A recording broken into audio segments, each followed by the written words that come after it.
Either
I got the start soon screen up, so whenever you guys are ready. We're technically live, but they can't hear us, yeah? They can't hear our rock climbing debate.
Hello and welcome to a brand new episode of the Crossover Report. This time, it's a fusion of the Crossover podcast, which is already a crossover of basically everything, and A crossover. the crossover. We've been trying to make this happen for a while. Thank you so much, especially Hello to and Paul, welcome because I to know a Paul, brand new episode of the Crossover Report. Sometimes difficult to schedule this stuff, but thank you, Paul. Thank you, David, for coming in. I didn't know your last name was Green the Fourth until I saw it on the little flyer. I was like, the fourth? Yeah, I'm the fourth Paul. Hoping You're to the have fourth? a fifth Paul I eventually. was gonna say, Yeah. wait until the fifth comes. It's gonna be problems. Oh yeah, it'll be a long line of just people named Paul. But it ebbs and flows, at least there's some go away, and then there's like a break in new between? ones replace them. Yeah, I mean somebody's got to die, so there's Pauls that go out. No, I meant like, is it? Okay. That's what I meant by ebbs and flows. The older ones die and the new ones are born. Wait, how many Pauls are alive? Only 2 now. There used to be a good 4. We almost got to a full handful, but it happens. The war of the 4 Pauls. Yeah. Usually the younger one wins. I'll let you lead us, Martin, for this episode. What do we want to start off with? There's a lot to talk about this episode. I think the most relevant topic probably be the sniper stuff that's come out in the past 24 hours. I don't know if anyone's seen it, the pros episode where they were alluding to things are still not rosy, even with Dokla coming in. I know an interview that Eneman, I believe, released, saying they're not sure why Sniper's being benched. There's clearly a rift between the players and him, citing his potential approach to the game and stuff like that. So I think there's only one place to start with our resident 100T fan. David, what are your thoughts? Well, first, I think we owe, all 4 of us collectively, a massive apology to Riot Games. The amount of times that we have openly shit on their scheduling, and we schedule our big podcast for the night that every person in the podcasting world is going to be listening to fucking Taylor Swift and Travis Kelce at the exact same time. We are no better than them. We are no better. We've lost all right ever to talk about their scheduling whenever we put it, the exact same time, the exact same debut, everything. We're right online. So kudos to us for, I'm blaming Paul. living long enough to become the villains. Oh my gosh, 1.1 million people watching the premiere? Yep. That's why we don't have 1 million viewers. Oh, okay. Yeah. They're all there. They're all there. That's why. As for the sniper shit, Man. look, so from what I've gathered over the last, 6 hours since I posted my video on it this morning, is that it sounds like it's River that has a massive issue with Sniper. Sorry, I had to yell at the dog midway in between. Didn't need to blow out her eardrums on that. I don't know. I mean, that's coming from Medios, apparently, during his co-stream or one of his streams in general. And if that's true, I'm just sitting here dude, he's going to do his military service. Why are you catering to him? But at the same time, 100 Thieves is leaving right there with him. So, I don't know. This whole thing, reeks to me. It really reeks. I don't care whether Sniper was taken well care of internally or whether management is okay with everything. You announce that Dokla is coming in as a positional coach. You didn't say 6-man, you said positional coach. And then midway through, you switch to, hey, we're going to do a 6-man roster to open up the draft picks. And then you just blanketly start Dokla right away. All 3 games of that entire series. Sniper doesn't see a minute of it. And maybe he'll play in the Lions series, and that will open up draft diversity. But it sounds like a fucking cover-up. So I'm just sitting here I don't know what the hell we're doing. it doesn't feel good to Sniper, in my opinion. I think he's been done a horrible injustice. I don't think you bring Dokla in if that's the case. Like, you just tell the players, like, sorry, deal with your fucking shit. Like, it is what it is. Be adults about it. Like, everybody's got their problems with it. It's not like River hasn't been running it either. It's not like FBI, like Quidd, like every single person on this team's been running it. So, like, I don't know how he gets benched specifically, but maybe it's just because Dokla was the only one available in the market at the time, but I don't know. It's weird. I don't like it. Yeah, the problem that I had with it is, like, I felt like the writing was kind of on the walls the second they brought Dokla in. Maybe that was just my, like, negative way of thinking because esports exist, and this is often what happens. Like, it sooner, like, rather than later, like, it always rises to the top, these problems. And I don't understand why they're going about it now.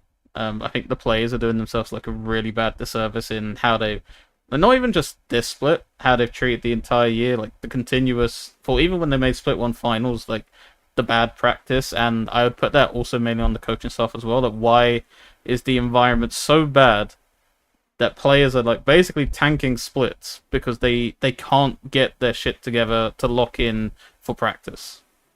I don't know if like Cloud or Paul has any like follow up on that. I'm actually very surprised it's River. I would have expected it was Quidd because in Split 2, I interviewed Ayla, and Ayla was basic. Like, I was saying, like, what's different? He's like, I'm playing well. Are people criticizing me? Because I had mentioned that, like, the previous interview, that people weren't. And he's like, no, you're not.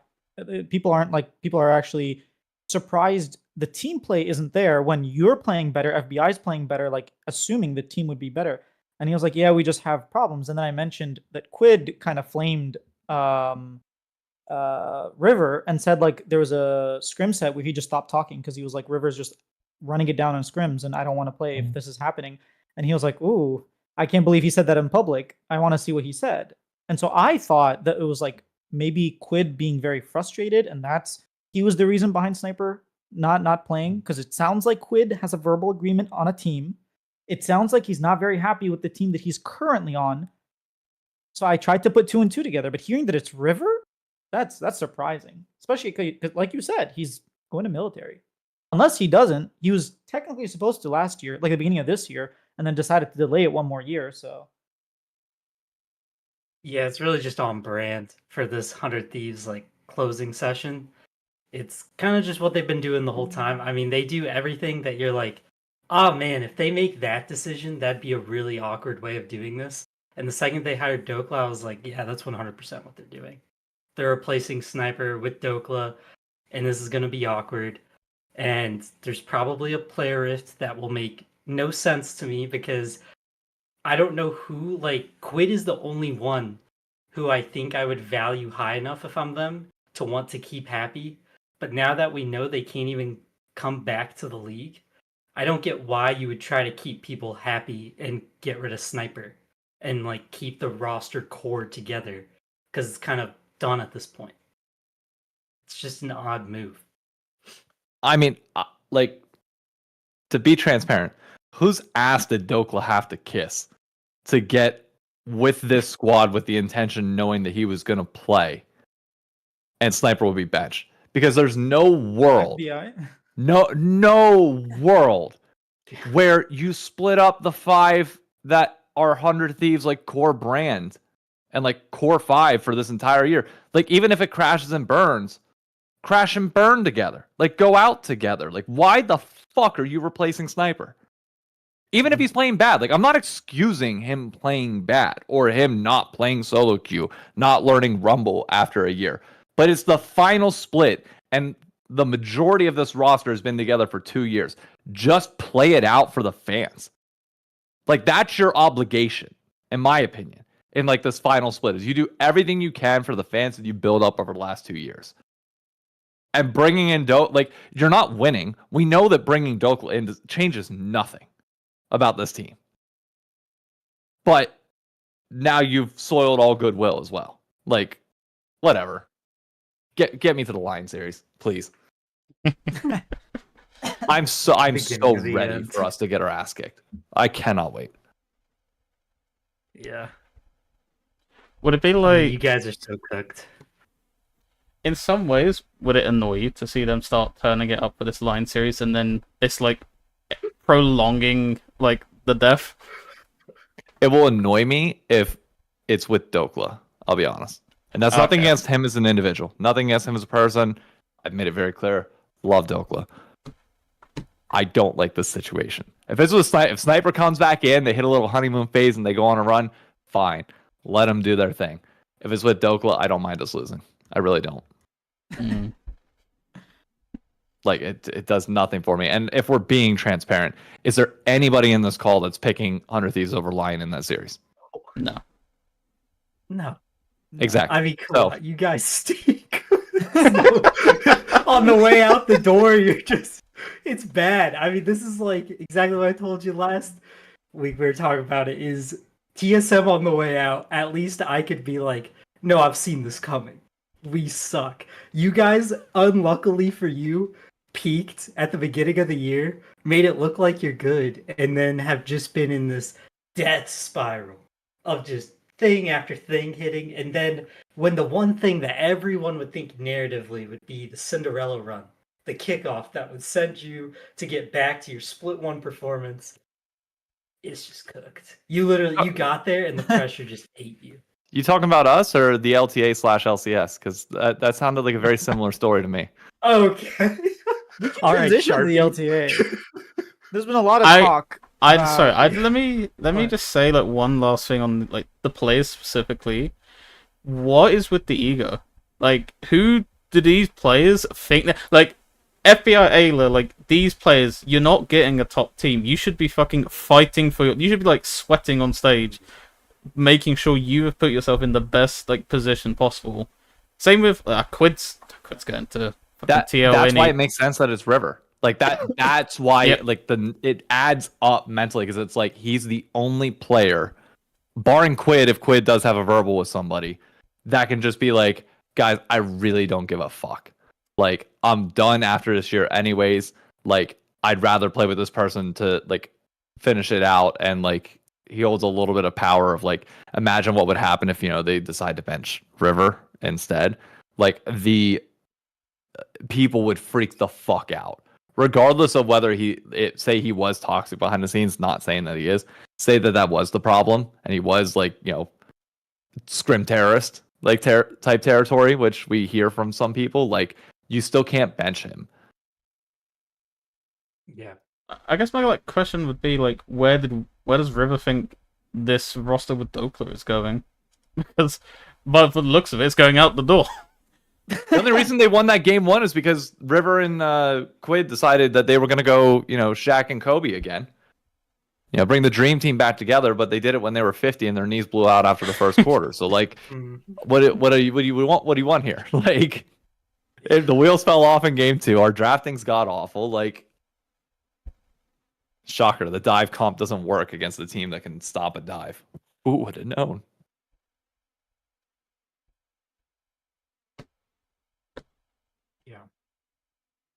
So transitioning to the LTA, because the LTA has done a lot to kill its own brand, like you were mentioning. I will say, Paul, just on a TSM point, TSM was actually kind of recovering when they brought back in Insanity for that last split and almost made it to, like, they almost beat EG in game 5 and like got knocked out. Yeah. So like at least they had a little bit of a Cinderella story. Revan was like cooking with the Xerath mid, Sejuani mid, Graves mid, like they were doing something. 100 Thieves are doing the opposite. And I feel like the LTA are doing the opposite as well. There's been a lot of videos. I think Sharpie posted a video. There's like a lot of people complaining about the LTA and how it's dying. I've talked about it. Y'all have talked about it. It's kind of ridiculous when thinking back to 2024, when from spring to summer, Marksy becomes the new, whatever you want to call him, you know, the commissioner, whatever it is. And he actually makes some really cool changes. And the positive vibes around the LCS was like the highest it's been since like 2019, maybe. It was like great. I actually felt like the LCS was like reviving. And then the LTA happened, and decision after decision, everything that worked for them, they stopped doing. Besides pretty much pros, everything that was working, they stopped doing. They stopped posting their shorts. They stopped like advertising the same way that they did. They stopped doing everything. I just don't understand why. I don't know where these like decisions come from. And the format, like, when we didn't understand the format 4 weeks in or 3 weeks in, we still didn't know who could be first. I don't even understand. I've never been so annoyed at a first place finish in my life. Because, so C9 released their voice comms. Before the game, these players were saying, this series is irrelevant, so let's for fun it. And Enero actually said, do you want me to leave this champion up? Because it doesn't matter. Imagine they're for funning a series, and then they get told backstage after going, oh, by the way, if you don't clear this out in 20 minutes, you're not getting first seed. I'm actually trying to look. Yeah, no, on the shorts point, it is crazy. They just had a short like 2 weeks ago hit 6 million on YouTube on the LTA North channel. And it's like they're actually kind of cooking on the shorts. They've been kind of posting them. But because of the fact they're even trying the LPL tricks, that LPL does on TikTok. Yep. But it's like interesting because this is like such a random time to do it. And even with all these pop-offs, and the comments seem to actually be engaged with it, it's just hasn't really let anything back. And if you did show up to watch, the format is so weird, you'd be like, what just happened? Like, this doesn't make any sense. You feel like, why are these 3 teams playing in this way? Like you guys were saying, the C9 video is so bad. And then, like, knowing that C9 is sitting there being like, oh, this is kind of cooked and over, like, we're good. We don't know how this format works, is kind of insane. Like, that's got to be the least competitive integrity thing I've actually ever heard League do. Yeah. I mean, that I've never heard them, like, not even tell the teams the rules correctly. And that's in week 3. Which not there in the rule book. Like, this is messed up. The other thing is, like, we looked at the rule book, we didn't see any of those, like, strength of victory versus not strength, like, just because put that in there's a separate rule book. Why? So you can pull it out whenever it's convenient for you? Like, why is it not public? There's a second rule book. For fun. It's for fun. That's literally it. They're just sitting there like, oh, you thought that was cool? We'll watch this. We got a PDF that's about to ruin every single thing you just read, and they slap it down. There's a meme to be made. They actually just wanted to give Cloud9 a chance because they realized how messed up it was for Cloud9 and FlyQuest to both go undefeated, and Cloud9 can't do anything about getting first because things didn't go according to plan, and we didn't get the Cloud9 versus FlyQuest. They're like, well, we got to give some competition, some way of, like... It went entirely according to plan. That's my fucking problem with this format. It went entirely as it should have, given the relative strength of teams coming into the split. Like, the whole format is set up by those week 1 matches. And every single one of them we knew was going to be a blowout coming into this. That kicked off this entire thing. If your format's reliant upon upsets, what the fuck are you going to do whenever you're pitting the best teams against the worst? And how are you ever going to seed teams based on strength of victory when they don't get to pick their opponent nor play everybody? How the fuck do you manage that format? And this is to seed our teams to the biggest tournament of the year.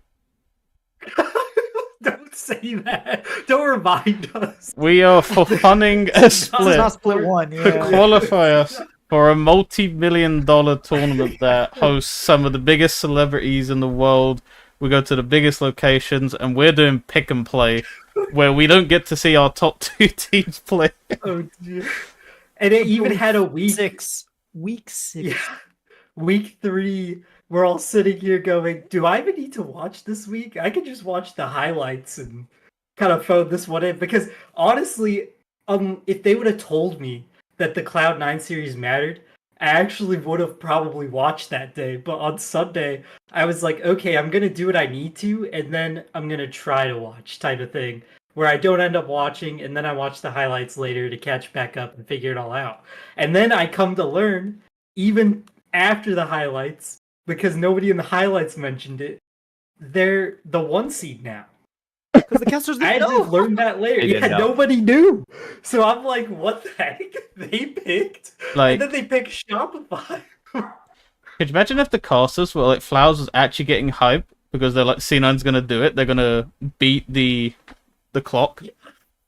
Because I literally put it in our chat. Like, imagine I put it in our chat. I was like, we're not gonna do it with 2 minutes, and then the next message I'm saying run because we want to fight, and then we're running it down mid. Yeah. If they would have had that clock like going on the top of the screen the entire series, like I don't care what you need to cover, just have this countdown timer, like seconds to beat FlyQuest, and you have to win both of these games in that time. Dude, that gets intense because it came down to what, was it under a minute or was it just barely over? I think it was just barely over. Barely over 60 seconds. And like, imagine in the little studio, like when the timer runs out, like a buzzer or something noise plays to let C9 know, like, right, you fucked up. No, the competitive integrity of that would not allow. Well, no. So I also messaged Leo because Leo put the reply on my tweet, like actually explaining shit, which was the first time that the public had like actually seen the conditions that could go to them winning. And I DM'd him after game 1 and was like, how much time? Like, what's the exact time? And I was like, is C9 also aware?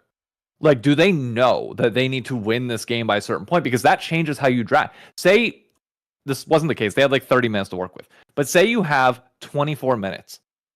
Does or does that not change how you draft in that game too? Entirely. You're going to try and go for lane stomp. Raven Pike, yeah. We had Chin, like, you're going to try and win that game. Yeah. Like, that changes everything. And I'm like, do the teams know?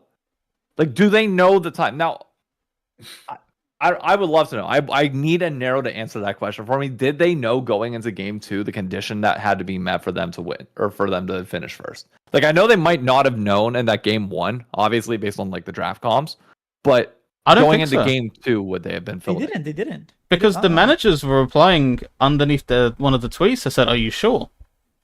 And like, and Arrow was like, "Wait, what?" So like, Tina were like fully unaware that like they had a chance to secure first seed. Oh, what are we doing?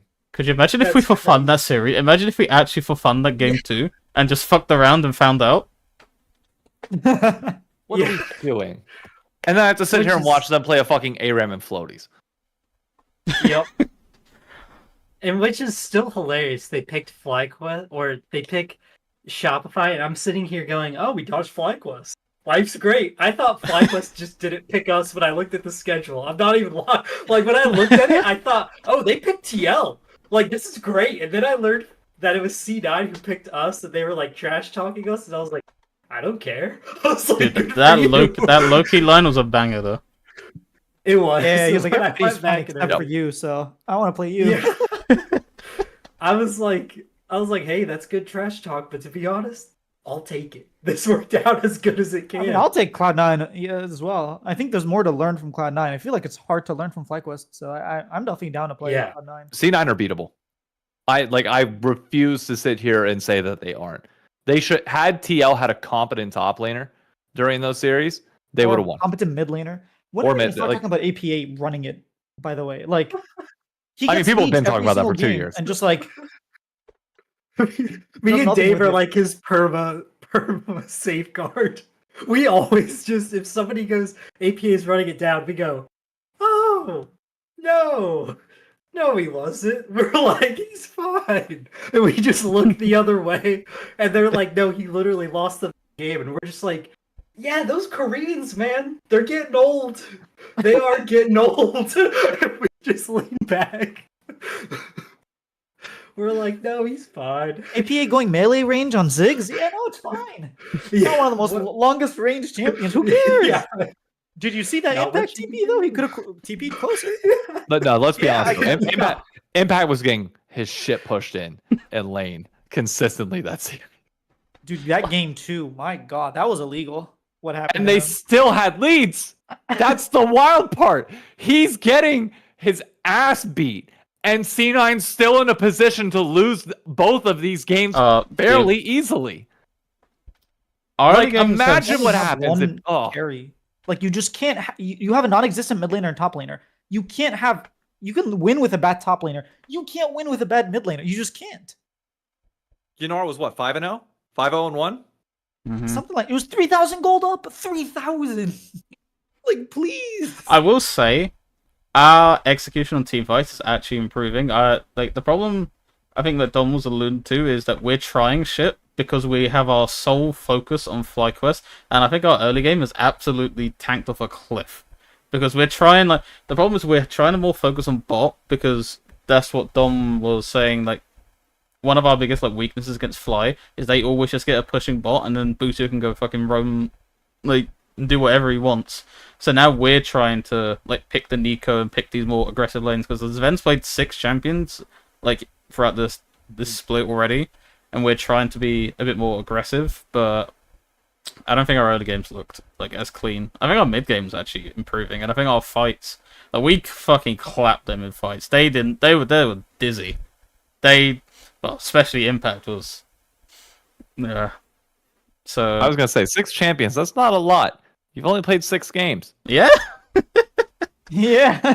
Yeah. Okay. Got it. Yeah. Fuck.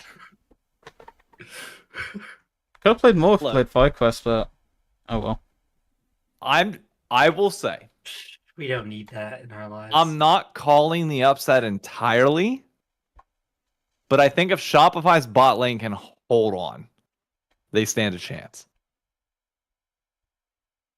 They have one You guys punch, been playing and well. I think Dokla, like, alluded to on pros is if C9 Weathers, like, we did it in the series in Split 2. If we can hold on in that first game when they're all hyped, they're all aggressive, like Shopify are, and then they have like one punch, otherwise we knock them out. If we start playing like the Golden Guardian series, where if they actually close those series like in the finals, it could be a different series, but I don't think they're touching us, to be honest. The classic Dave. He just always thinks C9 is beautiful. Doesn't They matter are. the angle. They are. I think we lose in the upper bracket and come back in the lower bracket and take it to 5. That's what I think. I'd like that. Yeah. I'd like Well, that. We're I mean, actually because learning finally again. So yeah, and we're just hoping. I'm really just hoping we get 2 cracks at C9. Because that's where it's like, I'm like, okay, maybe we get through one of them, and all we gotta do is punch through. I think the benefit And you it'd be guys will better- have is across this split, this playoffs and LTA Championship, because I do think you're going to get 3rd seed. You will play a combination of C9 and Fly 3 times, so you will have like those opportunities. I actually think for Shopify you need to pace yourself. I wouldn't say go absolutely ham in this first series, because I think C9 and Fly will have stuff like later down the line, and I don't think Shopify have as many cards to show. Yeah. I mean, we still have a That's Mundo true. jungle. I don't know. We might pull out the Nautilus jungle after the buffs. I feel like Contracts is someone who does play like a bunch of stuff. I mean, that's also a I- great note to make. C9 has always been fairly tragic at patch reads, no? 50-50. We're getting a I patch mean, change in the This year middle they of were this. fine. I mean, that's why we've been Maybe. kind of experimenting more, though. A little I mean, bit. I hope, and you guys having Dom, I think, helps solve that problem a lot. Yeah. But Yeah. that's Shopify's angle. New patch. And I keep forgetting there is the 3rd tourney we have to win inside of this one split. I'm always Yeah. like, man, how do we There's get one of 3 these top 2 parts. things? Yeah. But, like, There's I'm still waiting for Act 3 to come so I can actually lock in and be if nervous. things go how we think it is, C9 and Fly will play 3 times in this like entire like LTA North and then the championship. Yeah. So we play upper Yeah. bracket, low bracket, not low bracket, like finals, and then we meet in Texas. Yep. I mean, I'll take the And I get- Texas win. Fuck the first 2. Not wrong. What if you win the first 2 and then lose in Texas? That's ooh. I mean, then we're just Fnatic, If you- aren't we? Well, we yeah, I beat was G2 just- I the was gonna first say 2 Fnatic. times, and then beat them being winning match. Actually, would but then make me that one. happy, I'm not gonna lie. But no, but then actually that gets us to Worlds, so it's like In a world where you go to Worlds, that makes me the most happy, though. Like it's the best of the worst case. Like I'm fine with that. You win everything but the one that matters. That'd be great. I will claim the LTA North is the more important one. It doesn't have Brazilian teams in it. You didn't play a final. Same way LCK couldn't claim it in spring. So nope. Technically, it's a final. Though it says in the LTA North champion. So we're gonna milk Yeah, it that does shit say if we we're win. champions in the Oh North. gosh. We're just On not the champions graphic, of it says LTA. champion. They might change it. They might in the rule book. In the non-public rule book. Dude, we need to overtake TSM's record, so we need to claim any shit we can. All right. That's fair. We have they have 7 titles still, right? They won Yeah. 1. How many does C9 have? I think we have 6, so it's a match Seven. actually. Yeah, they have 7. Yeah, they're Think sitting you don't at know that 6. number off the top of your head? Fucking fake fan. Well, they've added We win so 80 much, you billion. know. They've added every other, little thing they can to make it a tourney that you can win a championship banner for in League now.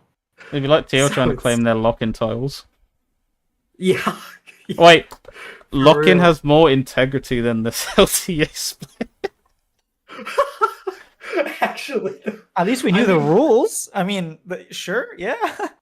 I feel like the big thing though from this has to be, I actually feel comfortable saying as a Shopify fan, like we have a real chance to qualify over TL to the regional tourney. Oh, you I 100% think we're do. favorites. I don't And it's not think Yeah, I feel like we're I the think TL are it's as good as clear people think favorites. they are. Yeah. All I'd say think is we're free now, UG.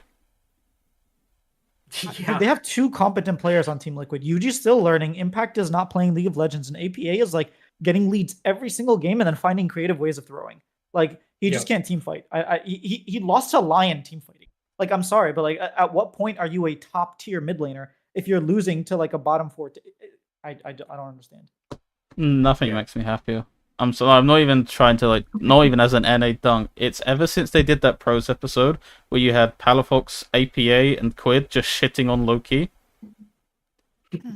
and now Yeah. look at them. I mean, Yeah, but look, bring it back to the main topic of like the LTA and like I know we went to the format and then went to the teams, but like I do want to get your guys' opinion because we talk about it quite often. What does the LTA need to do to make it feel like last year in summer, where everyone was positive? Even I Will Dominate, the like negative guy for League of Legends, is like, man, LCS feels so nice. It feels so much better than LEC, to the point that he stopped doing LEC. He's like, I'm done with LEC. Why would I do it? How did we get from here to there, and like, what do we do to go back there? Because it's getting desperate. I'll let you go first. You're giving me Well, I've taken the lead on most I of them know, from there. I- I figured I'd be nice. This is a tough one. Trying to fix a sinking ship. You're telling me to patch a bunch of holes, but I mean, pick one hole at least. Like, I know. what's something you see. I think what really happened for Dom and like I would say all the co-streamers is it's easier to be happy about something when it's starting to turn around. Because this is something I was talking about with Khan the other day, and we were talking about how there was a moment where it felt like LCS had bottomed last year, and it was like in 2023 it would have bottomed, and where we were in 2024 we're starting to come back up in a way, which maybe it's fake numbers from moving back to weekends Weekdays. when we were weekdays. But more than anything, it did feel like we were actually coming out of the pit. And then you go to this year, and when viewership drops, in a way, money does drop for the stream, and they're getting less out of doing it. And so now they have to do other leagues, because if they want to keep the same revenue stream, then they kind of gotta start doing more content hours, and they can't cut out the things they want to and act like, oh, everything's great in LTA/LCS again because all the viewership is back. And now you have guys like Doublelift who's co-streaming and getting what, like 3,000? I don't even know. I think sometimes I barely see him cracking that. And it's like, it's hard to be like positive about something that used to be just an endless money. And now it's just this like thing that you're like, oh man, now I got to figure out what I want to do and what I can cover, I guess, as a co-streamer. So I don't really have a fix for that though. Like how you just magically get the viewership back. I mean, one of the easy ways, chuck the name back to LCS that everyone knows because Dave has like seen that tagging it in your content at least brings a higher viewership base and people know to look it up. But I don't know if going back to that name really saves LTA from the position it's at. No, it doesn't. I always get weary of saying this because I don't know how Riot's gonna like take it, especially since we're all like press and involved in like those circles. But when the weekday change happened, it felt like there was this, okay, we fucked up. We can get it back to this point and stabilize and go from there and grow. And like that was my big push back then was like, okay, get us back on weekends. We'll get that viewership number up and we'll try and go from there. And that's exactly what happened. And I was looking at the viewership numbers the other day and the fall off between spring and summer of 2024 after we brought it back to weekends was just as severe as the fall off between spring and summer during weekdays. Because during weekdays, like the initial bit of it, I remember people being like, oh, it's actually not that bad. Viewership hasn't dropped all that much. And it quickly like plummeted from there. So you build that excitement back up. But clearly people don't buy the product. Like that's just the truth of the matter is that they got hyped again. They tuned in. They saw what it was and were like, nope. Sorry. Nope. Not going to happen. So then you change the branding, you change everything else. It's impossible to isolate how much of the viewership drop between last summer and this winter is attributed to that. But normally, it's a curve. Like it's still going down, but it goes down and then up and then down and then up and like it goes around. For the last now 5 splits since we're in 3, it's gone straight down. There's been no bounce back. There's been nothing. And I don't think changing back to LCS provides that excitement or spark because you've taken it away once already. So people have lost trust. Like just because you bring it back, people don't have faith that it's going to stay. It's like you cheat on somebody once, you might forgive them, but in the back of your mind, you're always going to be worried that they're going to cheat again. And it doesn't fully go away even if the trust is back. I think it's doomed. I legitimately believe North America's domestic league as it stands now, I don't see a way that viewership recovers. I think it bottoms out at most around like 60,000. I think that's like the lowest that we get. And it'll just remain consistent. And what Riot wants to do from there, they can. But I don't have faith in management with the decisions that have been made over the last year between John Needham at the top, who I believe forced through the LTA branding and the merger and all that.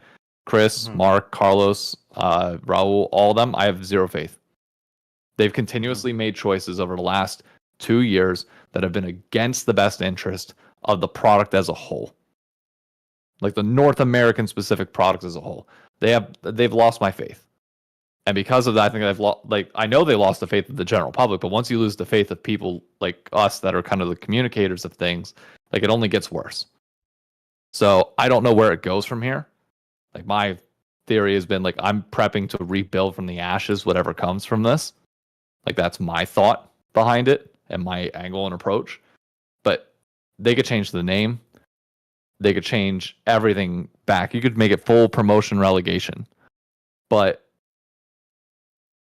I don't think it's going to happen. And that's not saying it's all on Riot either. That's on the players too. If the players started right now, everybody started streaming, started actually embracing social media, maybe I'd have a little bit more faith that we could do this even without Riot's best interest in heart. Because that's been Call of Duty's motto for 10 years now is fuck Activision. We're still doing it on our own. Mm-hmm. But like nobody has that fight and fire here in North America. Like nobody has it. So we can't do that. So I wish I had a better answer for you, but I think it's legitimately like on the verge of imploding, and whatever Riot does from there, they do. You want to go first, Martin, or should I go? I'll let you go because I had like an idea I wanted to like bring across. All right. With regard to leadership, I will not speak on Carlos. If I speak, I will be in trouble, so I'm not going to say anything. But I do agree that it most likely came from him, not John Needham. Obviously, they work in tandem, but it did seem like it was something that he wanted to push through. Just from what I heard from the Brazilian side of things. Uh, Speaking of like, do I think it's doomed and how do we fix it? I want to actually just look at 2024 and why the sentiment was so high in summer. The content pieces that were coming out were great. Like, even though we got rid of catching up to Double Lift, there was a lot of really cool segments. The broadcast was actually entertaining. This year, the broadcast has honestly been, I don't want to say insufferable, but it's been a clear level down. The amount of casters that we have, why are analysts casting? Like, it's actually annoying when you I have have an professional answer. casters and all of, yes, because of the money, yeah, the budget. But like, it's actively, it's not that I don't want Raz or Jat or Emily to stream. I thought this weekend was Emily's best cast in her entire career, and like that's saying a lot. She's improving. Like, kudos to her. But why is Azale play by play and color caster? Why is Emily the on the desk and interview players and doing that? Like, can we just get people that are experts in the field to do it and not have everybody wear 10 different hats and juggle 5 different balls? The broadcast has felt worse. The amount of like talk that LCS used to have to us, the amount of like openness with, even though it was like fake openness, it was something with like Mark having multiple different streams talking to the fans and answering live questions. He doesn't even talk about it. He doesn't write anything. He doesn't do anything because guess what? There's nothing good for them to like. I'm assuming a lot of these decisions are above his head. And like, what is he going to go defend what some other person did that's clearly like, hey, we don't care about the LCS. We care more about VCT. So we're shoving you into a closet. Like, there's the sentiment around the league is worse. The product is worse. And I've been arguing for the past like 2 years that the product is great, especially like in 2024 summer. The product is great. Y'all just suck at marketing it. Like, who cares that you have a really awesome product if no one's watching, if no one knows that it's on, if no one knows why it's awesome?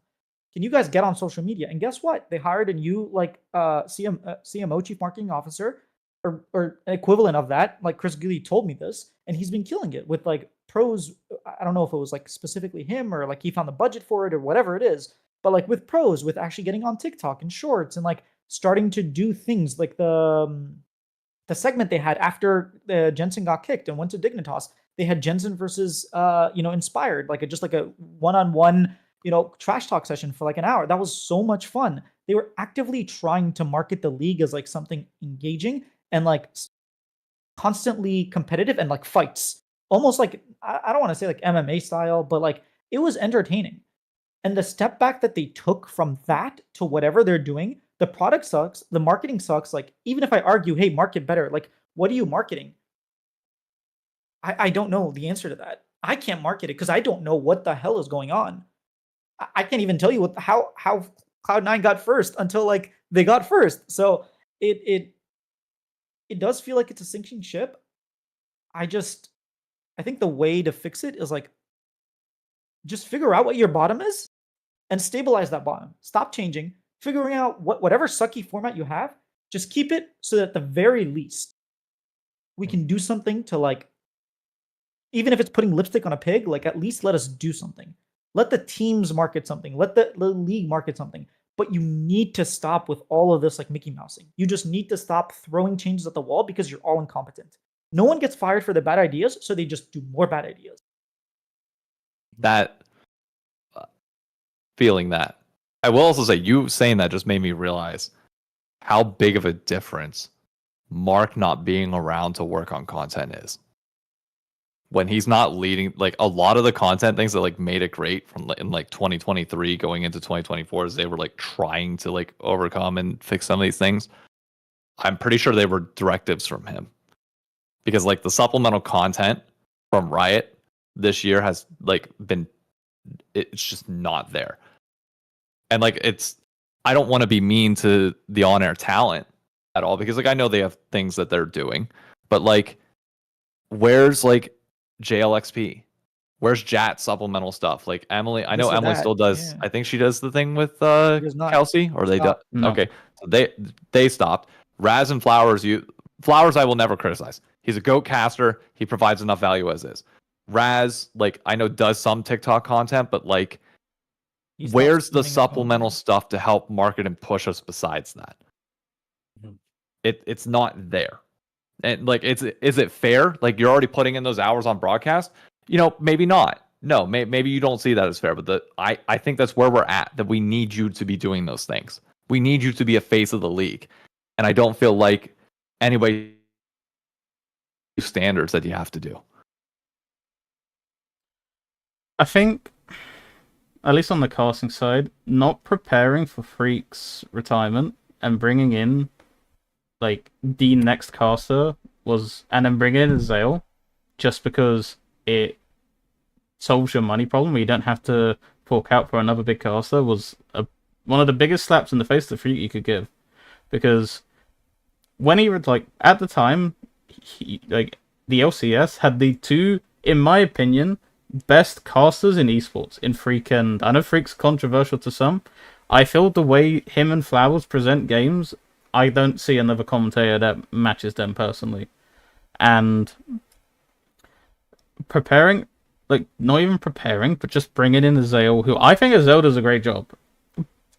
But if I can assume to ask him, is that what you wanted to do? I don't know if that's what you wanted to do. Like, it feels like a money pinching thing. Everything just feels like the dive's the worst it's ever been. I'd bin it tomorrow if I could.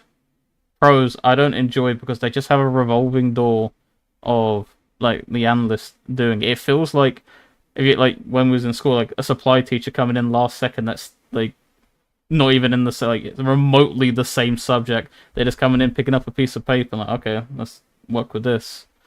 There's nothing. And this is the most damning thing I can say. There's nothing enjoyable about North American League of Legends, and I'm supporting a team that's like second. Like the players don't care. Like the players don't care. The teams don't really care about content too much, even though they will say they do. From a management side, you're trying to combine your viewership with Brazil, and then saying, "Oh, look, everything's great, guys." The studio is dead. Brazil is thriving. I actually think I would love to see the percentage if we were in the main arena versus the side studio this season, because I actually think that number's closer than you think. Oh, like, the What do whole you mean year? percentage? Like what percentage are we was in the main arena with the full crowd versus the side studio? Like if that was like a 50-50 split. It's very close to 50-50. I think it's like 60-40 because this split we were in the studio only 1 week, and the other 2 weeks we were in the closet. So Yeah, and then but split Valorant one- ends early, so it will skew our way towards the end. Like that's always been the Yeah. case with summers. Like we take the hits early on and have consecutive weeks, but then once they're done, then we take over. Which actually, let me look up the VCT schedule, so I'm not speaking out of my ass. Yeah, split one, it was 4 weeks out, 2 weeks in the closet. Split two, I don't remember. Split three, it's 1 and 2. So it's pretty close. It's like a 60. And with split one, like half of it we went to Brazil. So you didn't That's even the get reason to it wasn't in the studio. Yeah, the 2 weeks that we were there. Yeah. Sorry, it was Mm. 3-2 because it was 5 weeks. Yeah, 3-2 and then 1-2 now. So I'm finding it very difficult to find something I like truly enjoy outside of the games themselves. I still enjoy it as a fan. Like I still really enjoy it. I do think these teams are quite good. I just wish they would stream more. I wish teams would put, because I think C9 does it, and they won't tell me. But I think they've put streaming contracts in the, or they put like streaming stuff in their contracts, because there's like these players are streaming a lot more than I thought they would be, and I think every team should be doing that. here's a really good point, actually. Like, how is watching FlyQuest going toe to toe with some of the best teams in the world not interesting? Well, we don't even get to see them play against the top teams in North America, like because of our format. It would be very different. To your point about pros, The reason it sucks or it's not as good as it was is because there's no good matchup to talk about. What is Kangas gonna say when he was like, "What do you guys think between FlyQuest and DSG?" It's like, I know you all are gonna give FlyQuest a 2-0, but like, what's the angle? And the angle is like, pray that Inspire turns off a screen and Masu has a stroke. Like, what are the pros supposed to talk about when the league doesn't give them anything to talk about? Like, I don't blame them for things being a little bit more bland. And I thought it was really cool of them to bring Palfox and be like, hey, you criticized us. We want to give you an avenue to like tell us what happened, and like we'll apologize, or like we'll try to explain and like figure out how we don't cause that to happen. He was like, yeah, I just think some casters don't know anything about the game. And I mean, he's not, a lot of pro players think that, but at the end of the day, it was like really cool that they let him do that and not fine him, because how dare you say that about our product, you know, which I would have expected him to do. So. But then you don't have the casters that will clap back on broadcast. It's almost like it never happened. Or on social media, for the most part. Like I would have none liked of them Gazelle to say something. None of them tweeted out about it, which is wild to me. Like they get too much hate. Like if you see Azale, anytime he tries to speak out, he gets completely shit on. He's like, dude, I'm not gonna talk anymore. I think earlier this year he was like, I'm just not gonna like talk. Whenever I try to like explain anything, you guys just like are full of hate, which I understand, but it comes with the job. Yeah, I was gonna say you kind of gotta have a guy who's like a Stephen A. or Pat. Like you gotta have somebody who's willing to eat the blows. I will dominate. He will fight every single fight. He gets rage baited very easily. He fights it. That's just the problem with I will dominate though. He's kind of, I guess he is Stephen A in that sense. Like I guess you do need just a Pat McAfee, because Stephen A like eventually gets old to people. Because they're like, man, this dude's just mad at everything, bruh. And I will dominate's one. Could have been Raz. I just quit listening. Raz literally told me that he watches Stephen A. Smith because he wants to be the League of Legends Stephen A. Smith. Like he wants to learn from him. Interesting. And like, where did that go? He doesn't have that seriousness to him. That's the problem. Is like he's got some of the jokes, but like when he needs to be serious, which Stephen A. Smith is more serious than he is joking, I feel it's the inverse with Raz.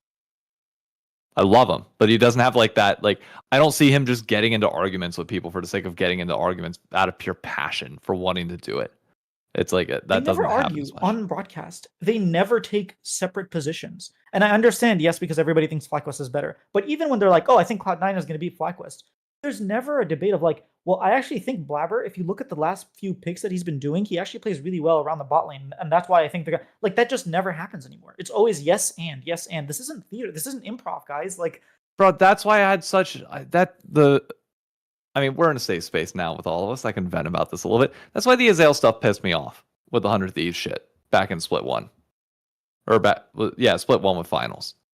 And I get pastry time coming in and like little broing, and like everybody for the most part took the side of Azale. Is like, I'm sorry, like, is it not okay for me to like have a dissenting opinion on that front? Like, I don't think you've given 100 Thieves the respect that we deserve. Now, granted, he got proven right. Obviously, we got our ass kicked heavily. Mm-hmm. But like, why is it such a big problem for me to take issue with the fact that feeling like you're not giving 100 Thieves enough credit? And voicing that, and like me voicing that is problematic. Like to you, I'm glad I'll say it to your fucking face rather than just third-party passive, one-off pot shots. But then all of a sudden, like I do that, and like fine, people want to come in the replies, fine. But like it's no longer about like the conversation at hand. It's about how dare you fucking say this. It's like, Jesus Christ, God knows we've been fucking dealing with this for years, but y'all don't want to acknowledge it on the Riot side that you're fucking biased as shit towards certain teams. You are. Like, and I don't, they won't say it, but the community knows it, that like if you weren't like one of the big dogs or one of the talking points, you never got the same fucking coverage. Doesn't matter how good you were, you never got the same coverage. 100 Thieves during 2021 and 2022 during those stretches did not get the same talking time as other teams did. At all. And we were pissed about it. We were so annoyed. Even Papa Smithy, granted he was with the org, so he's going to be biased, comes out and was like, yeah, we had nobody that was like willing to like try and fight for those opinions and like have it on there. Like, I'm sorry. It is what it is. And I know you've talked about this more, and I don't like having fucking medios on the dive either.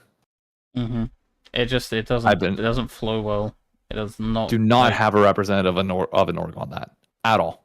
Because I don't want to hear. Oh yeah, I just think CNN are better. Tell us tell us why. If you're gonna say that, tell us why. Not that I don't know, paid by Jack. Like I don't know. I only watch it. I only watch the dive just to hear the little segment they do on C9, and then like I call it there. I tend not to watch like the full segments now of pros or the dive. I don't care enough. When was the now. last time you guys saw a genuine debate? Like a genuine debate on broadcast? Why don't we just do that? Just have a segment with like Emily versus Raz where they're just like talking about who they think is gonna win. And like even if you think you're on the wrong side, you think FlyQuest is better, like make a genuine argument. That's how debate works. You don't always fight the argument that you know is right. But Yeah. you're right. When have you? Has anyone like noticed it recently?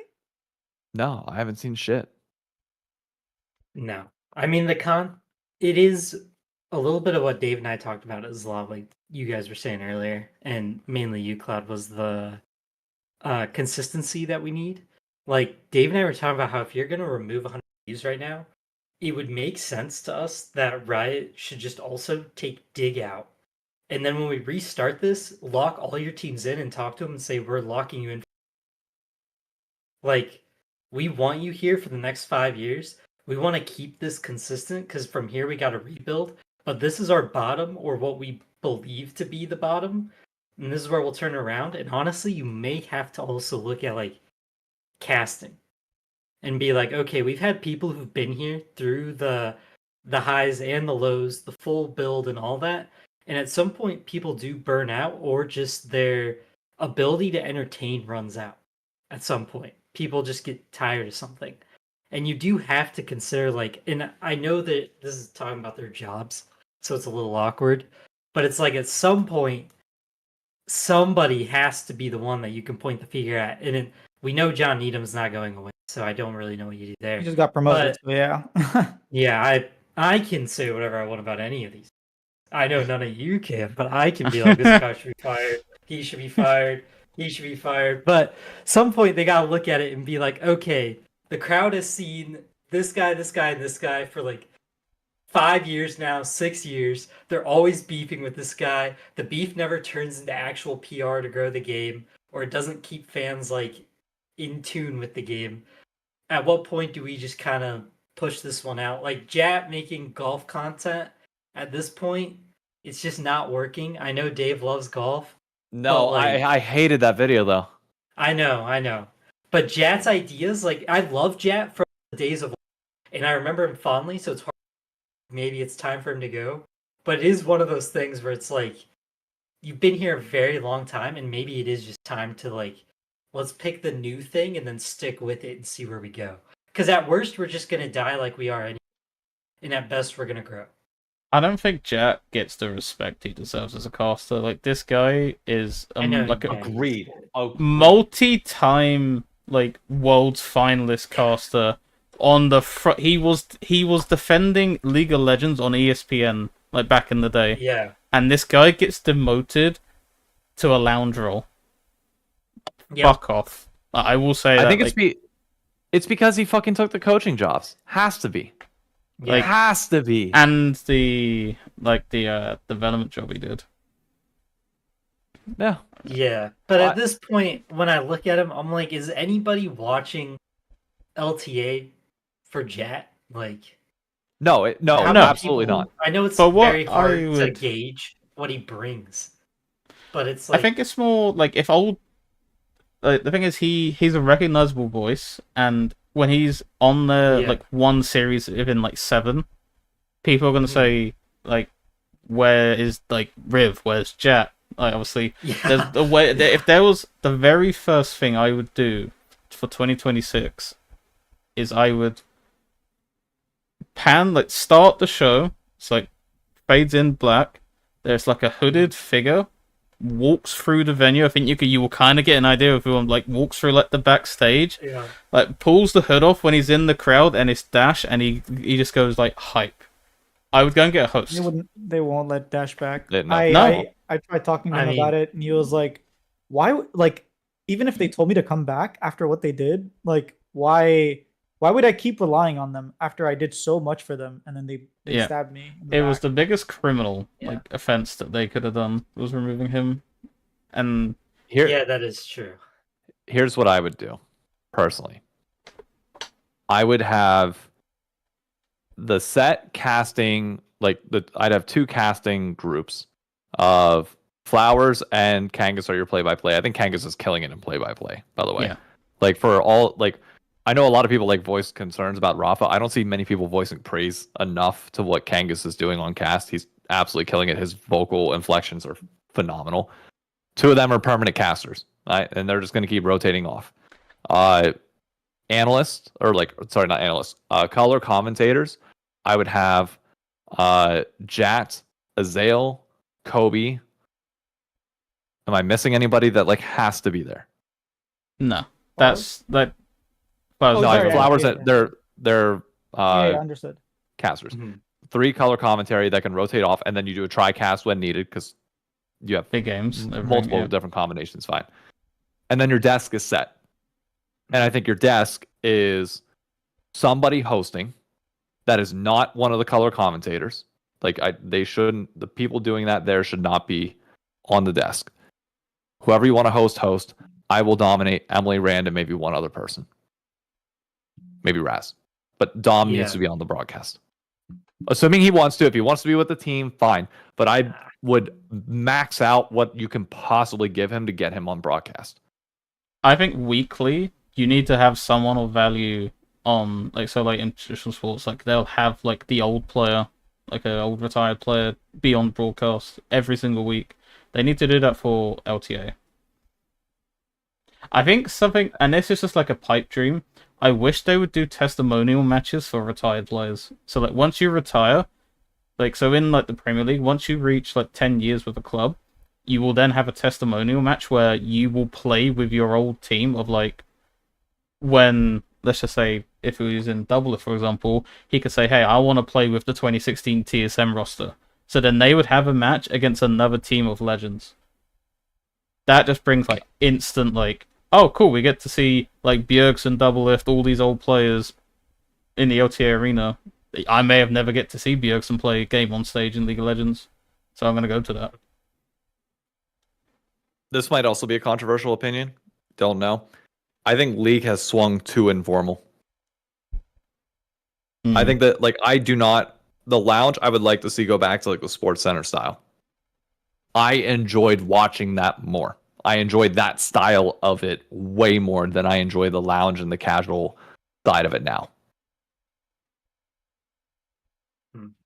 I agree. It has really felt like they're not doing much. I will talk about just because we're talking about casters. Basically what I'll say is they had some really good casters. They had casters that were casting LPL finals in NA that wanted to do LCS. They were doing NACL as well, and they were like, yo, get me in, coach.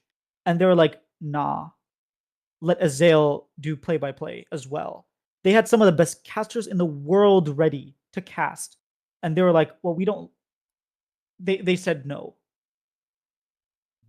And I just I don't know what you do when you're just having your talent doing so many different things. And your idea is great. Imagine if they had a segment.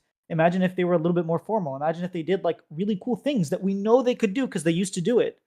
But it just seems like whoever's running the broadcast doesn't want that. We've been moving away from it, so I don't know. I think you got to view the broadcast and the product in general more like Broadway than anything else. Where it's if it gets to a point where it doesn't feel like you're driving value or ticket sales, then if there's an alternative that we can go with, we will go with it. That's my... What do you mean by that? What I mean is, say the main broadcast is losing losing numbers, and there's just nobody's tuning in to the segments. You can't get them to work, whatever it might be. Dom will keep being my example for it. People want to watch Dom.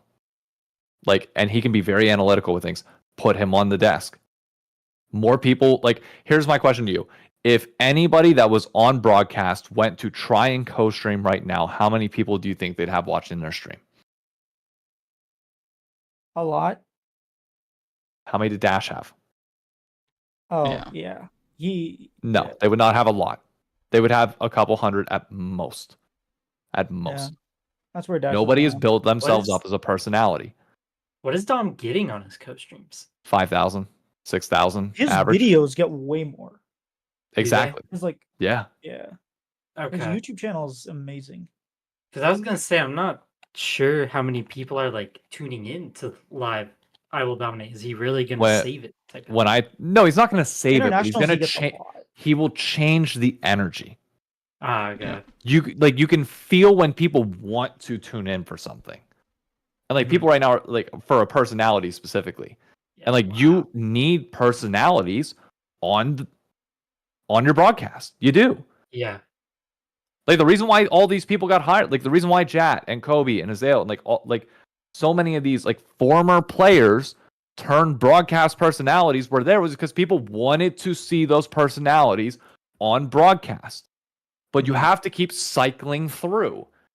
And we haven't had any of like the recent pro. I mean, obviously because the recent pros haven't done anything to build up their social media and their on-air personalities besides, the players that are still playing, like Bwipo and Sven, the second they retire, contract immediately. Have them ready. But like, who's building their brand? Still, like who's actively doing it? Shock's post the most out of everybody. It's also hard to like gauge if this style is working. Like the rotating casters a lot is see because their co-streamers are carrying so much over there for their like main broadcast. Like their main broadcast, honestly, that product would still have crazy viewership because just the co-streamers need to be streaming. All they need is a guy moving the spectator for being real, and they could all be doing it. But for like LTA, we just don't have that. So I guess you just have to pull them all in and hire them so that you can keep doing what we always do and try to fluff the numbers a bit in weird ways. Be like, oh look, our main broadcast is now hit 68,000 instead of 63 because I Will Dominate is on our broadcast. I mean, So that's a now non-negligible bump. Yeah. That's almost 10%. That's large. Yeah, that's like I was gonna say it's large massive. for these days. So we That's can like, go. do you remember the 3% that Mark Z was like, we grew 3%. This is monumental. Yeah, And the best part is you have that co-streaming setup thing on the side. You can have them be on the desk, and then let them go co-stream during the game. Yeah. And then they just walk right by. Now, granted, it's not like it's going to be harder to prepare segments, but good. Let it be more off the rip and off the cuff. Like, let that happen. We can't do that. And they can literally like just be more pan sports to center. like say Dom is in like a co-stream area. You could just give it a name. I don't know what name it would be, but like something hub or whatever, like the LTA hub, and like Dom's just sitting there with a player, and then they're just doing like an off the rift interview, and like I think they're the best things when they're not scripted, and you have no idea what they're gonna say, and that's sometimes the best content. I remember like one of my favorite ever content pieces, not even content, but like, do you remember when they had C9 once on the post game lobby, and they let C9 take over, and it was just Sven and Thanatos and Blabber talking? That was hilarious. Loved it. Or when they had Sven, when he wasn't playing, he was in 2024. He actually hosted pros one time. Like maybe we could have gotten Dokla to do that. Or, I don't know. But do you see my? I don't know if Dokla would have done well in that situation. But do you see what I mean? Of like it immediately changes the vibe. Yeah. And it feels more energetic. It feels fresh. It feels like that's what you need. And I don't think the products had that feeling for a bit now. Like when you see Sven's face, you know exactly what you're getting. You can't do that with like 95% of the players in the league. I actually had a funny thought. This is why I don't think Yon would ever come to C9, because there's too much content that you'd have to do, and there's too much tweeting you'd have to do in streaming, and he's not a player that actively wants to do it. Like he's showcased that. Like I think it's had like 10 tweets in his entire career, and he's won multiple LCS championships and gone to Worlds. and played against T1 and done well in these like international games, and he's only tweeted like 10 times. Makes me want to blow my brains out. And then I sit here and I watch Mercules, who's the fucking Optic rookie GOAT. And he's just tweeting 24/7, talking shit, everything. And it's like, oh, dude, why did they get that and we get, what's the other thing that they're saying about Blackpink right now? Yes, Queen, give me nothing. Oh dear. Is that what they're saying about them? That's hilarious. Yep.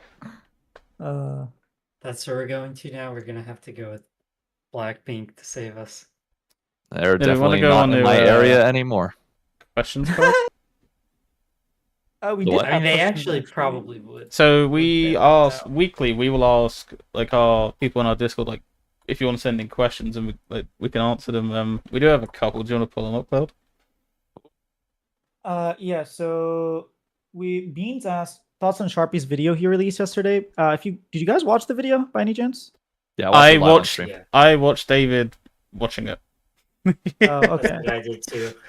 That's how I saw it. Basically, do you agree with his premise? Because we kind of talked a lot about the problems of the league. I don't really want to go into that again, but do you agree with like his assessment of what was wrong? Just the TLDR, basically, a lot of the format changes and like changing for the sake of change and not getting rid of people who made bad changes was like the TLDR of his video. And you can correct me if maybe I'm missing something.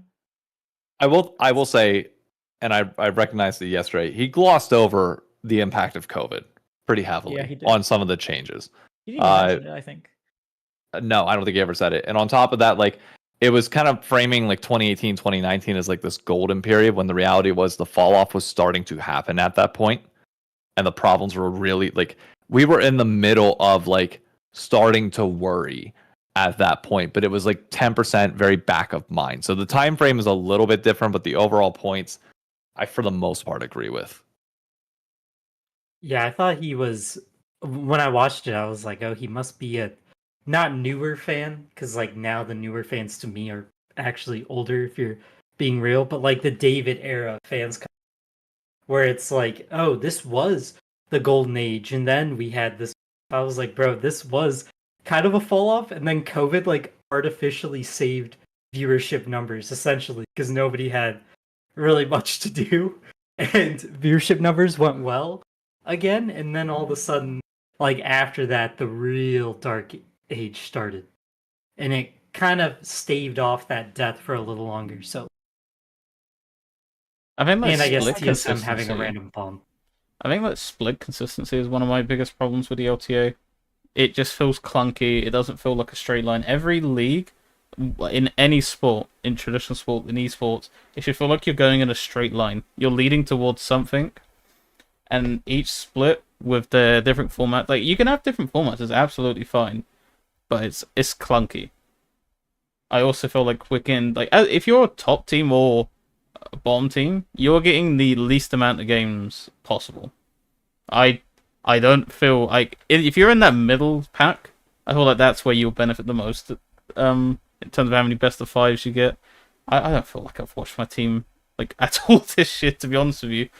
And we've been in one final, made a semi-final of another, and that's because we've hardly lost. I think they showed the record on stream during TL. I think it's like 20-2 against non-FlyQuest teams. Mm-hmm. Jesus. Yeah, I mean, Yeah. Kind of crazy. also just the team turnover. Like, there's just so much. Like, what That's- are you supposed to do? Which I don't remember in the video if he really talked about it. No, he didn't touch on that much. Yeah, because team turnover, I didn't think he did, and I was like, that is such like a big deal to this story. I mean, there's FlyQuest did not, sadly for them, did not eat all the fans who left all these legacy orgs, and C9 and TL were like the big rival, and I don't think many of the new orgs that came in really ate people. That just left a lot of people. I don't know what I'll do, and then either they went away or they like just randomly became casual fans. I know so many ex-TSM people who like just got into casual like, heavily. And Dude. they were like, "Don't you watch casual?" And I'm like, "No, I don't really care about casual, and I'm like the minority of people who does not watch casual. It's so wild. Like at our watch parties, like the bigger events that we've had now for 2 straight years, it's like the majority of people watch Cadril. And like he's the guy. And they like whatever he likes. And it's like I don't know how the fuck you compete with that. But like, the format of like your league, innit? This kind of today's generation is like when they're talking about best games ever, and a lot of people saying Fortnite. Yeah. Well, yeah. top four video game franchises and like games in North America, I would put Fortnite up there, but that's just me. Mm-hmm. I mean, it's also tough with casual because it's not like I use this guy all the time, and I'm gonna keep Pat McAfee, where you can't be like, oh, all Pats fans are already pre-established college football, 100-year legacy fan. So when he goes, everyone should like Ohio State. Cool. Half of his, not even half, like 90% of his fan base comes in and goes, they suck. Ohio State's the dumbest team that's ever existed. And just sits there like blank face, just says that, goes, take that. And then listens to him for 3 hours a day and goes, but I do love you, Pat. But every time he talks about Ohio State, oh, shut up, brother. They're stupid. And think of our own. But if you liked casual and you're an LTA fan and your team has just died and their 8-year history died, this long-standing legacy, I can see how you would just be like, all right, I'm just going to like because my team is dead and gone and everything I like is gone. But in other sports, you don't have that problem because it's like, oh, the team I like has been here since like multi-generations of my family. And this is what happens here. Your dad tells you you like them, and then you watch them, and if it sucks, you deal with it. It sucks until you die, and that's what you do. Falcons fan right here, unfortunately. Well, my dad picks good teams. Don't know what to tell you.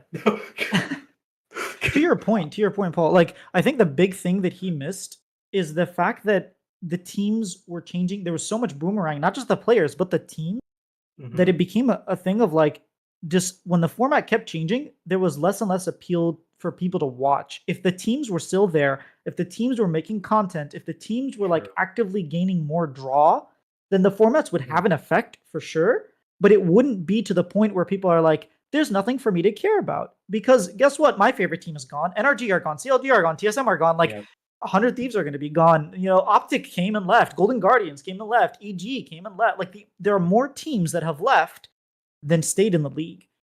And that's like a big part of it. It's like, how do I become fans of teams? I had someone come on stream and argue with me. Like, how am I supposed to be a fan of the team when really it's only players that are consistent and the teams aren't there? And I was like, you got me there. So I have a question then, based on something that Paul said earlier.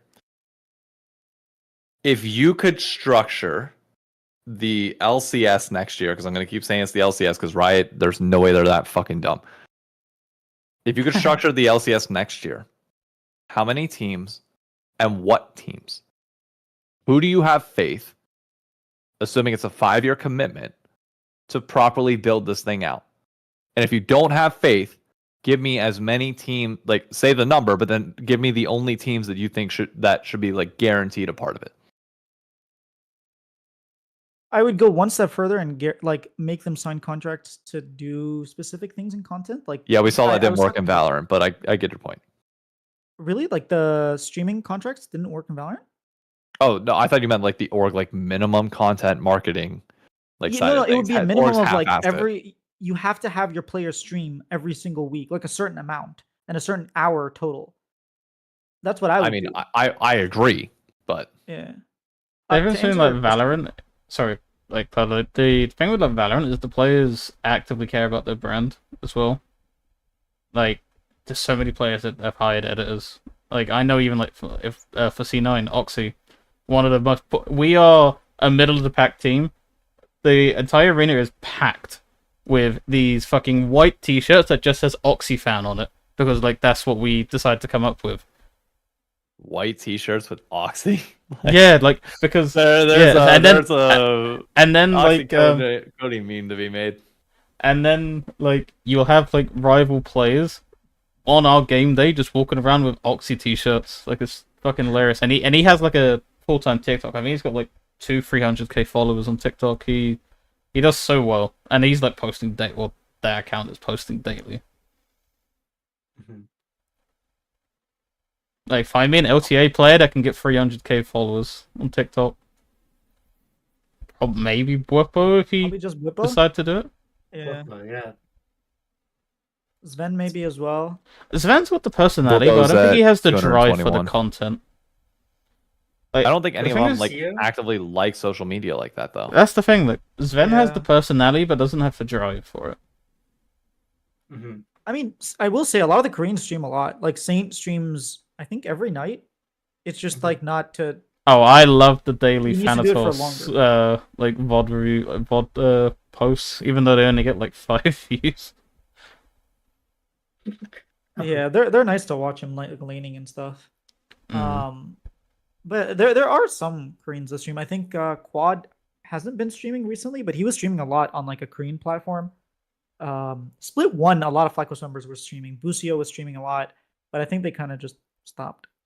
Yeah, I'm I looking found- at Busio's Had to lock Twitter in. now. He streamed on August 31st or July 31st, August 1st, August 5th, August 6th, August 7th, August 9th.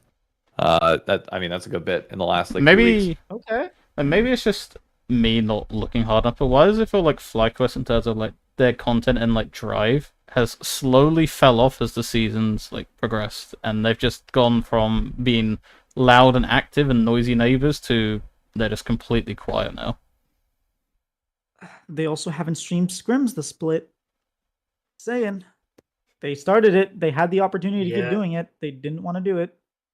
I mean, their LS patch notes videos used to do 20k on their channel. He's barely getting 4k at this point. He also stopped doing them as frequently, so I think that also hurt. I mean, he's battling health mean- issues if I'm not mistaken. Really? Yeah. I I thought. think so. Oh. I I think they're remember there was like a ongoing thing still. of like people thought LS was dying because of the way he worded something. And he was like, "No, I'm not dying. I'm fine. I just worded it like Ooh. because don't I know was if being esoteric or something like that." But like of their There's last, also the one where he posted like cyst on his hand and said, "Am I dying?"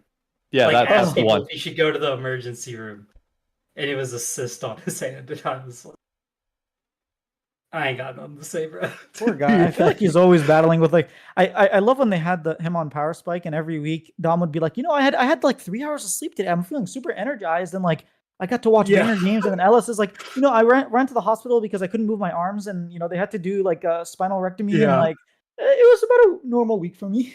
He's like a hypochondriac that should be essentially a hypochondriac. Like every time he's like, "Oh, I think bad," he goes to the hospital, and they're like, "It's actually bad." That's shocking. It's like my brother. My brother did that. My mom always calls him a hypochondriac.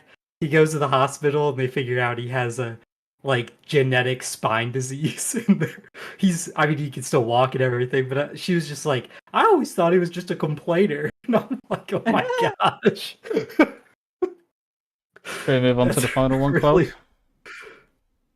Cloud. Last one's from Carolyn, if I remember The last correctly. one's from Carolyn. Wait, I never answered your question. I would just very quickly, I would get rid of Dig. I would get rid of Lion because I know it's controversial, but like this is North American League of Legends. This is the LCS. LTA just I'm sorry. I'm getting rid of you. I see. Wall? What's up? I said, are you building a wall around North American League of Legends? No, it's just they don't resonate. Like they just don't Yeah, resonate with I us. know. They're in the Bro, wrong product. It's not even any like okay, this is gonna sound really wallish. Nothing they post is in English. We can't Yeah. like the entire Bring it league's to the fucking in team. English league, and I can't understand shit that you're putting out there. Yeah. Yeah. No, it bring is. a I guess Shopify is a Canadian team, so I was gonna say like I don't mind other just like it'd be like Fnatic coming over. It's like you have history in Europe, but like I don't care. Yeah. I will Maybe say different. G2 does slap in a lot of North American leagues in like other esports. Well, minus COD. They're Dude, terrible. and COD, you want to know what's funny? Fuck your org, by the way, for this. You guys are the New York Cloud9. How the fuck are you letting G2 have more Call of Duty watch parties here in New York City, which is your home fucking turf? It's not looking good, bruv. Yeah, Dave Like, going on his... You're the New York God, Cloud9.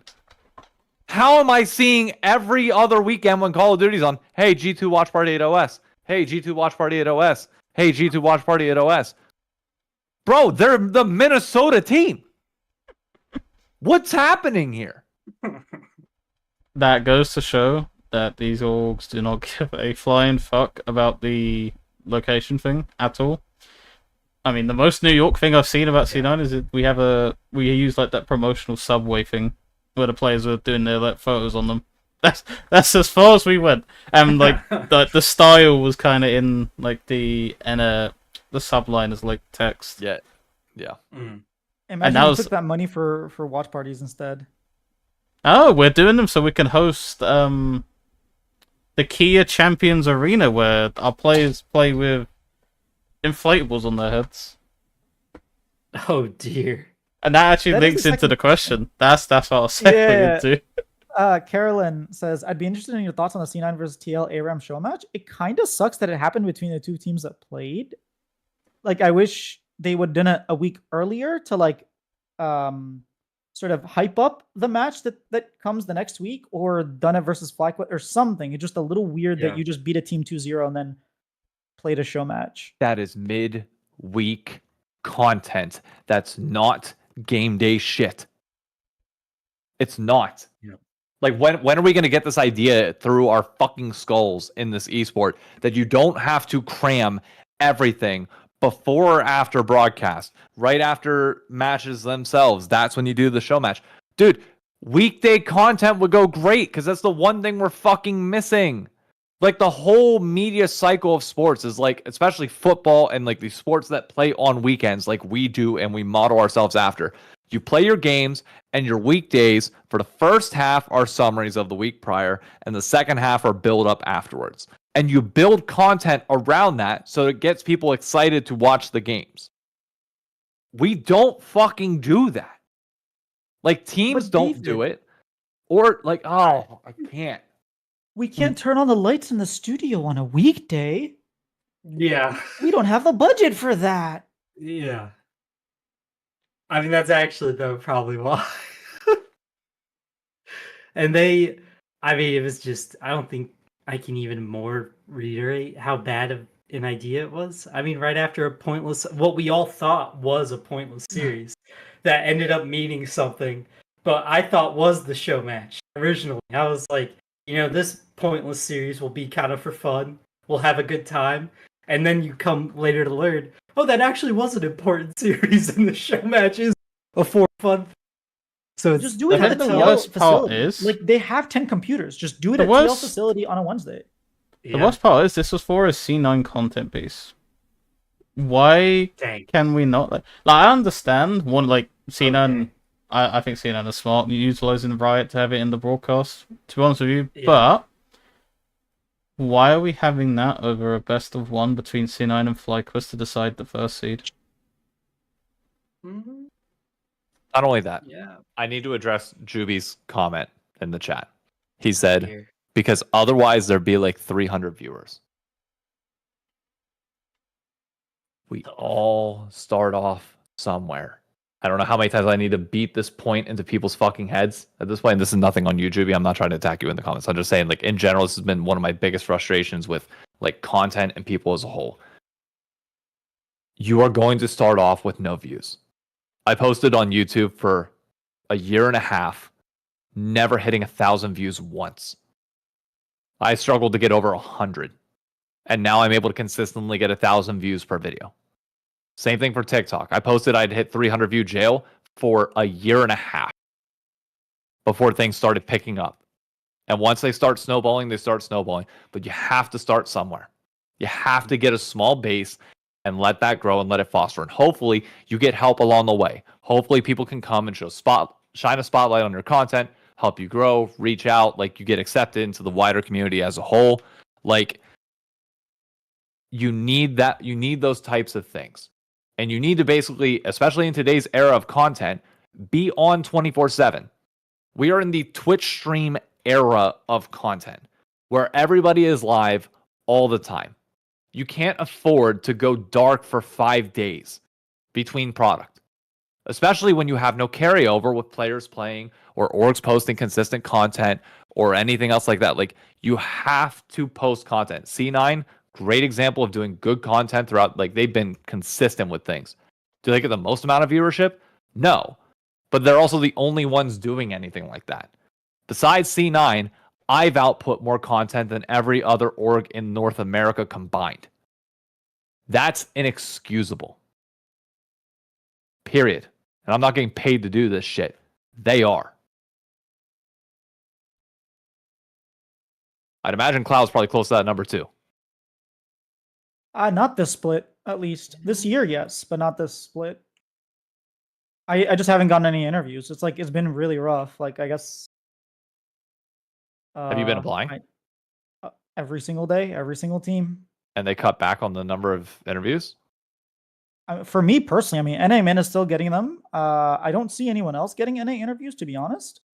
But me personally, I've had some struggles. I think I got one interview this whole split with UG. That's That's weird. That's really weird. Insane.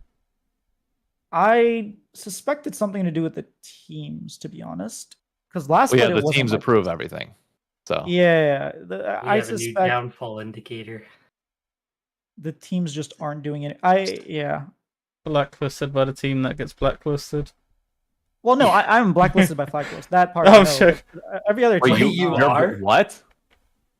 When was the last time I had a Flagpost interview? Huh. Why? Do you know why? Do you have any clue? I was gonna message Numi at some point to ask, but then I didn't care enough to. Huh.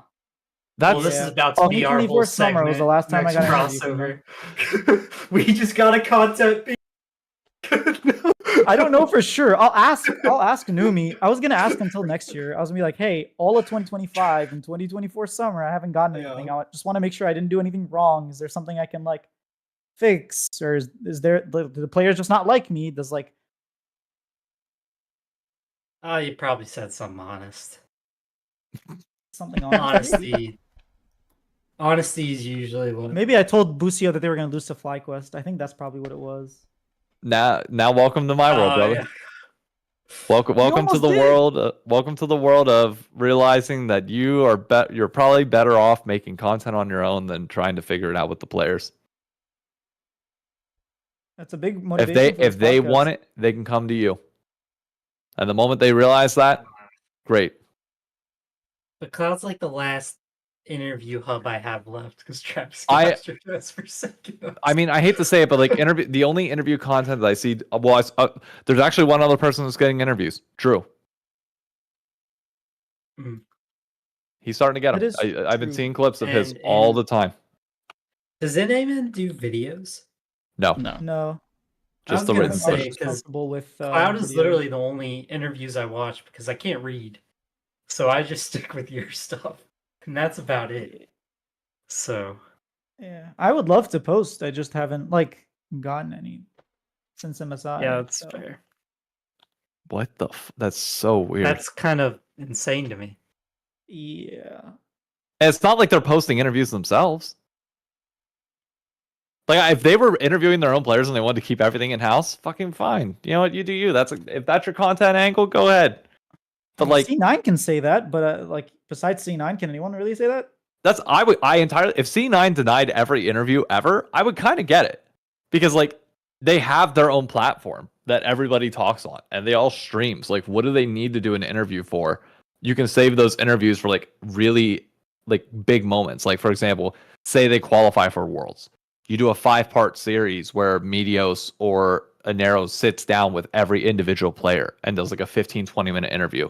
And then it's like a really significant moment because you haven't had like this one-on-one interview with that player all year. And it means something. But you also have had these group moments to do it on the podcast. Like, I get that angle if they're doing it. But FlyQuest sure as shit ain't doing that. They used to That's have Basil crazy. every single week do an interview with FlyQuest. I don't know why it stopped in Split 3. I think maybe their sponsor, Lollipop, stopped. Or Olipop, whatever the name is. Oh, are we back in the era of if we don't have a sponsor, we don't do shit? That's my guess. I just haven't seen it. Maybe it's there and I just don't. The thing is, they don't upload to YouTube, so it's on Twitter, and it's hard. It's easy to miss stuff. Like I miss some of our Rebels logs because it's only up. It's mainly uploaded to YouTube, to Twitter. It's only uploaded unlisted on YouTube because It cringes me out when I Oh, see that's- Tim's only doing to Twitter. Wait, really? yeah. So like basically, what they said was they get a lot more engagement on Twitter and YouTube.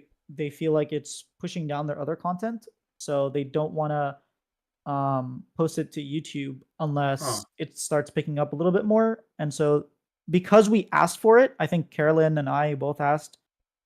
They started uploading it unlisted on YouTube and like posting the link underneath their Twitter if you want to watch it, because they were like, yeah, YouTube is a better player. So some people have asked to still be able to, but It's also the better fucking platform. It's the end all be all of content.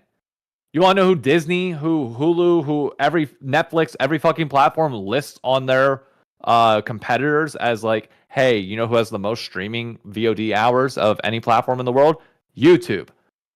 Why the fuck are you not there on a consistent basis? What are you doing? Oh my god. they want to focus more on shorts, which they have. Like to their credit, they have been like Yes, consistently everybody's 10K, I nice. think. on Oh, their I'm shorts. sorry. Nice. We're in 2025 and you can only do one? For their algo. I dude. agree with you, but there are people whose job is it to say, "Hey, I spent a whole week of salary and posted this video and it got 100 views," and then the person's like, "Well, is it worth the money?" So I do see where you're coming from. I agree with you, but at the end of the day, Mhm. when people don't understand it and understand that it takes time, it might be difficult to argue to your boss that, "Hey, let me post this every single week," and then 2 years come and ask me. Yeah. People are fucking dumb. Yeah, that makes sense. They're trying to. We they're both trying to know get exactly what we're talking about, and you're just like, Yeah, trying to get highest value. Whatever, man. Oh, I'm so over people. Oh, I can't. I can't. Oh, we're being real. It is tough to. If you're managing a company and you look at how you're paying 1,000-view YouTube videos, you'd probably also be like, "Dang, bruh." I wouldn't be like, Yeah, dang. I'd be that's like, okay, tough. what do we got to do to fix this? Like, what is our strategy to grow on YouTube? yeah, how do you Not get- cut it. Yeah. What's our strategy to double? Like, your goal by this point next year, as social media Yeah. manager or content producer, is to take that average from 1 to 2. And if you don't hit it, we're going to have a conversation as to why, because that's what I'm paying you to do, is to grow our channel. I'm not expecting you to come out here and hit 10,000. I'm paying you to grow our social media. And this is what our growth standards look like. And you need to hit them. And if something's getting in the way of that, then I'm going to try and take care of that. But social media is the name of our fucking business at the end of the day. Mm-hmm. Yeah, I Well, think they you want to just save said would YouTube be for a good their plan. Val not and doing Rocket that. League teams. Make a and Halo. separate channel, you fucking dumbasses. Dude, the I separate pitched it. separate channels though is something I've been heated about lately. You need to for CPM. a lot of Like, these league, I know, but a lot of these league teams separated their channels out, and it crushed their content game. yeah. Like, to be fair, they were falling off in general. So you got down to Yeah, like the diehards. Like, I'm not saying it wasn't problematic in terms of their viewership, but it is better from an algorithmic point of view when you're not mixing 20 different teams and 20 different things that don't build to a cohesive plan on the same channel. yeah, Like it does not get work. you. It's the reason why I had to separate out. Like I'm not that big on social media. I had to separate out my lifestyle stuff into a different channel on TikTok because it Mhm. fucked with my gaming shit so hard. Yeah, I just mean it. Like, there's some teams that did it, and the issue is they already grew the main channel on League or whatever esport, and then when they did the separating, instead of just separating the other esports they're going, they're like, well, we want those to start big, so they cut League over to those and to its own separate channel, put the newer games they're getting into on the big one, hoping that would somehow boost those magically. and then they just killed their channel pretty much. And it's like consistently you can see it all over esports teams. It's crushing me. Because the same thing Riot did when they changed from Riot Games and they started separating out all, which I know they eventually do. But that was genuinely a massive dip. Like LEC almost died from it and then recovered. And LCS, it didn't really destroy it, but then you start seeing the slow just dribble away, where they're like, oh, we're gonna kind of phase out hosting LCS with the Riot Games channel, and then they just started letting it be its own thing. And own thing just has not worked in the esports space. I don't know why. It just hasn't. Not having a central hub has killed it. Do you guys think it would work well again? Like, I don't know the behind the scenes shit, but like if the LoL esports like channels were just like on 24/7, like a lo-fi girl type network. thing. Like a sports network thing. Whenever the LPLs or like, and you have like this is the schedule, and like and you have like this, like the LCK's on, and then when the LCK's over, you just have like this rolling ticker at the bottom of like next up LEC on at 11 o'clock, and then it rolls in. Like, you got to set priority, which I mean becomes a potential battle of like, you know, which gets prio of LEC versus LTA South, who do have some overlap there, and the LTA North. I understand like there's some mixing and matching, and maybe you switch the days that certain things are on that channel versus not, but have a 24/7 live feed going that can show it. And in the downtime, the games that you didn't show on stream, you can have on there as well, and you fill in the gap. They didn't just do a Riot Games and a Riot Games 2, like ESPN 2. You know, I mean, they did, but then they got rid of them. Like, they used to have those, but then they got rid of them. That's what I mean. Like, you would just go, okay, during LEC into LTA. If LEC is going long, then we just start LTA on Riot Games 2 and then feed it into Riot Games as we go, which some people may be like, oh, I don't know how the feed would go. But I think anything is better than what they chose for LTA, which is throwing it there. And CB LOL was like almost different to me. I don't think you could throw that on the main Riot Games because they already made their own channel, kind of did their own thing. And then Riot just went, oh, they're succeeding. Come here. We're just going to kind of... It just gave me flashbacks to like the 2016 LCS, where they would like halfway through like a series, they would just like they would put it on the other or they would cut to like the main broadcast like halfway through a fucking series. I'm like, what are we doing? Like, I'm watching my team play. Yeah. No, but it would be like all literally with the way hosting works on Twitch, it is incredibly seamless to move people from one channel to the other. Like, it's not that hard. And those lead-ins do help. Like, people can laugh all they want at, like, one main hub thing. But lead-ins is a huge deal. It helps with a ton of stuff in TV. And in sports. I mean, you can schedule your games so that they all kind of lead into each other. Like, you put 1 o'clock game that you put that on the 1 o'clock and you lead it into a big 4 o'clock game.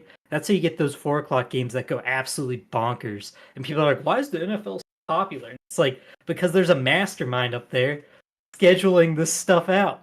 He's putting, you know, what are like the huge teams? I know the Cowboys, but you put like a Steelers game into a Cowboys game. Yeah, 49ers. Like, yeah, you do something like that. That's how you blow up numbers crazy for no reason.